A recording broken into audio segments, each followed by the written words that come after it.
नमस्कार दोस्तों, महाकाल न्यूज में आप सभी का एक बार फिर से तहे दिल से स्वागत है।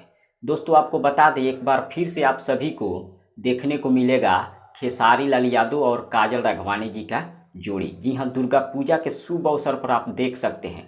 आपको बता दें, दुर्गा पूजा के शुभ अवसर पर रिलीज होने जा रहा है खेसारी लाल यादव और काजल राघवानी का फिल्म लिट्टी चोखा। और इस फिल्म का खास बात यह है, इस फिल्म में खेसारी जी को एक नया नाम दिया गया है और काजल राघवानी को भी एक नया नाम दिया गया है। आपको बता दें, खेसारी जी का नाम रखा गया है इस फिल्म में चोखा और काजल राघवानी का लिट्टी। यानी कि आप सोच सकते हैं, एक नया नाम दिया गया है इन दोनों को।